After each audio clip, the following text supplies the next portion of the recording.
Good afternoon, ma'am and classmates. So, my report is about common oxidizing agents and reducing agents.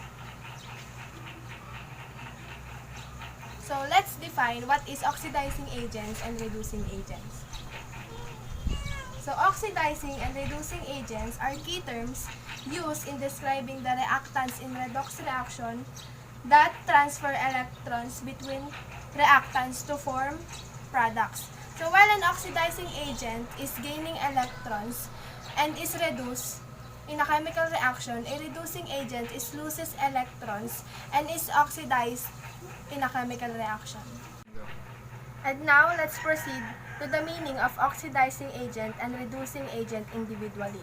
So, let's begin first in oxidizing agents. So, what is oxidizing agents? Oxidizing agents or oxidant gains electrons and is reduced in a chemical reaction, also known as the electron acceptor. So, oxidizing agent is normally in one of its higher possible oxidation states because it gains electrons and be reduced. Examples of oxidizing agents are halogens, potassium nitrate, and nitric acid. So, oxidizing agents are substances which are having the ability of oxidizing any other substances. So, for examples, chlorine and copper ions are both oxidizing agents which are themselves reduced as follows. So, that is the example. Normally, an oxidizing agents are a non-metal or positive ions. Also, an oxidizing agents are a reactant that removes electron from other reactants during a redox reaction. So now, let's proceed. What is reducing agent?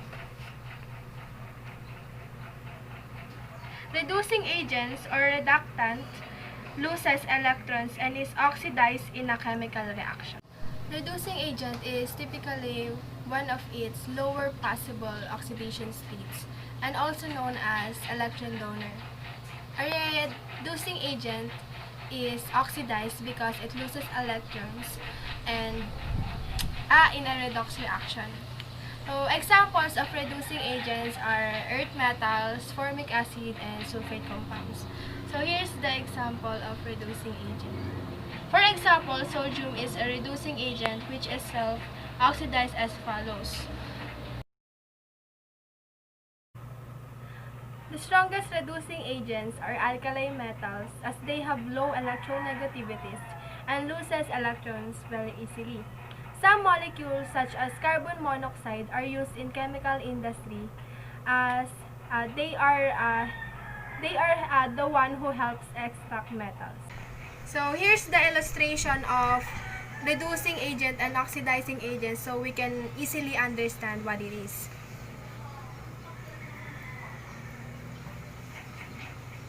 So reducing agent reduces other substances and it loses electrons, therefore its oxidation state is increases. While oxidizing agent gains electrons, therefore its oxidation state decreases. Next, the common oxidizing and reducing agents. And here are the common oxidizing agents and common reducing agents. So the common oxidizing agents are dioxide, trioxide, fluorine, bromine, H2SO4, and halogens. They favor gaining an electron obtained a noble gas configuration, while the common reducing agents are H2, carbon monoxide, iron, zinc, lithium, and alkali metals. They have favor losing an electron obtained a noble gas configuration. To help eliminate confusion, there is a mnemonic device to help us determine the oxidizing agents and reducing agents. So, oil rig. Oxidation is loss, reduction is gain. And so here are the examples. The nickel-cadmium or NiCad battery, a rechargeable dry cell used in a battery-operated devices, uses the following redox reaction to generate electricity. So here is the example. So let's identify the substances that are oxidized and reduced and indicate which is the oxidizing agent and which is the reducing agent. So let's analyze this example. So we are given a redox equation and asked to identify the substance oxidized and the substance reduced, and label one as the oxidizing agent and the other as the reducing agent. So let's plan first. So first step is we assign oxidation states or numbers to all the atoms in the reaction and determine the elements that are changing oxidation state. So we will find this in the periodic table. So I will explain later. So next step, the second step, we apply the definition of oxidation and reduction. So let us solve. So first, you get your periodic table and let's find the oxidation state. So we will find the oxidation state here. Yan. So we have cadmium, nickel, oxygen, and hydrogen. So let's find their oxidation state. So cadmium increases in oxidation states from 0 to positive 2. Yan. So we will put here 0 to positive 2. So we have two cadmium. So here is 0 and here is positive 2. So next, nickel. So the oxidation state of nickel is decreases from positive 4 to negative 2. Yan. Positive 4 to positive 2. Sorry. So positive 4, then positive 2.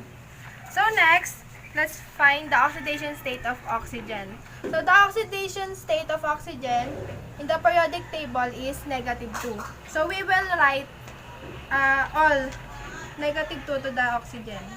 Negative 2, negative 2, negative 2, negative 2. So hydrogen in the periodic table, the oxidation state is positive 1. So positive 1 or negative 1. So we will put positive 1, positive 1, positive 1.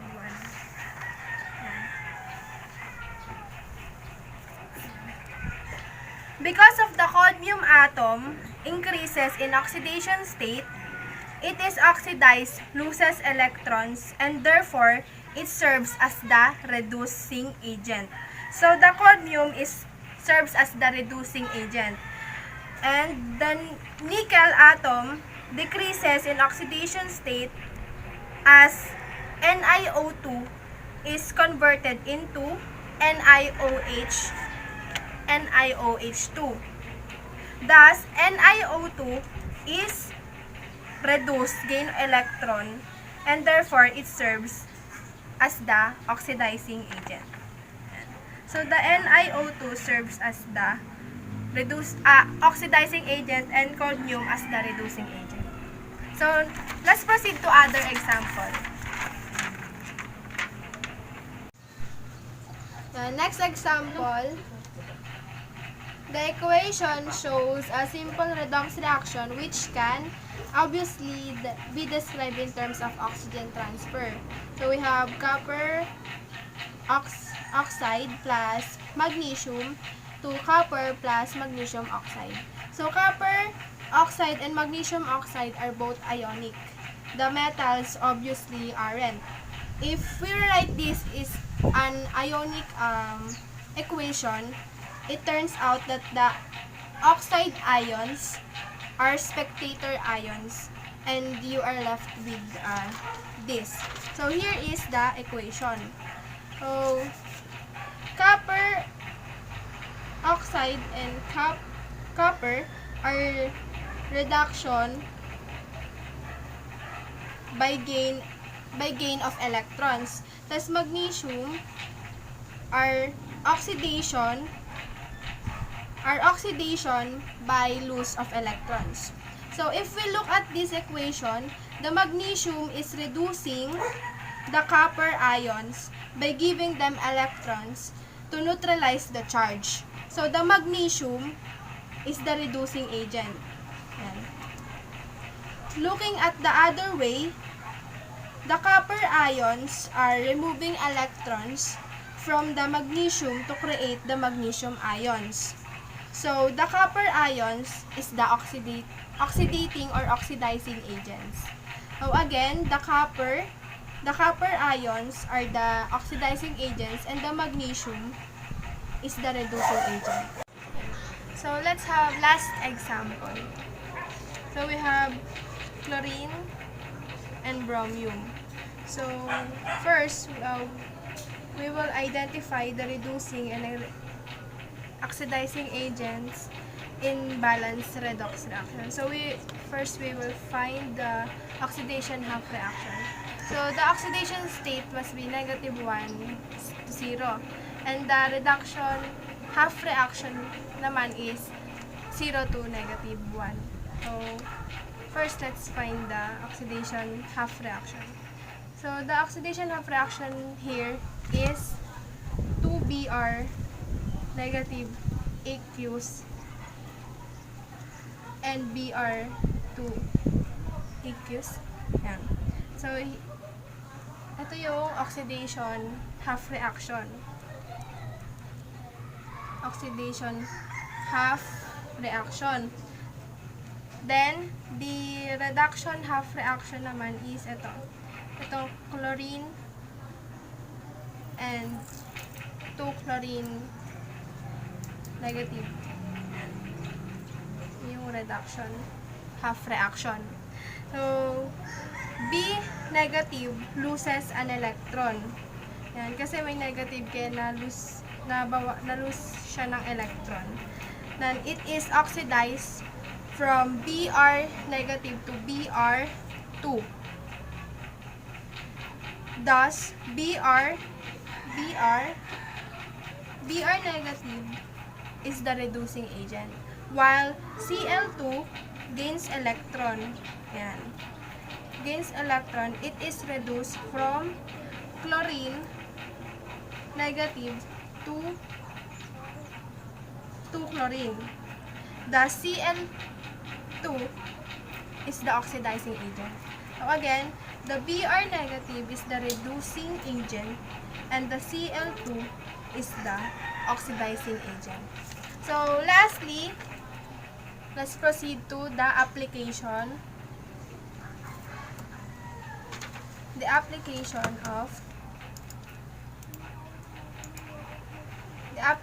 of oxidizing and reducing agents.